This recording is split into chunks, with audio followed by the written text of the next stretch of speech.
Drejtoria vendore e policisë Shkodër ka referuar një sër rastesh në prokurori ku ka nisur procedimi penal për disa shtetas për vepra të ndryshme penale të evidentuara në territorin e qarkut. Specialistët për hetimin e krimeve në Komisariatin e Policisë Shkodër ka nisur procedimin penal ndaj shtetasit ASH, 76 vjeç dhe një 17 vjeçari, pasi janë konstatuar në fshatin Kuç duke kryer gjueti të paligjshme me armë gjahu, të cilat i moshuari i posedonte me leje. Gjithashtu është proceduar shtetasi FP 66 vjeç, pasi ka kryer punim ndërtimi pa leje në një pronë publike. Po ashtu janë proceduar penalisht edhe dy shtetas të mitur, 16 dhe 17 vjeç, të cilët dyshohen se kanë kanosur njëri tjetrin nëpërmjet celularit për motive të dobta.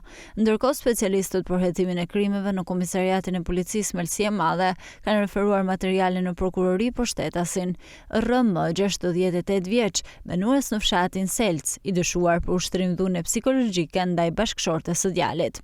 Nga ana tjetër, specialistët e sektorit të qarkullimit rrugor kanë referuar materiale për vlerësim për një aksident të ndodhur në lagjen Vojokushi, ku një 17 vjeçare që lëvizte me monopatin së bashku me një 20 vjeçare kanë humbur kontrollin duke bërë që të dyja të rrëzohen.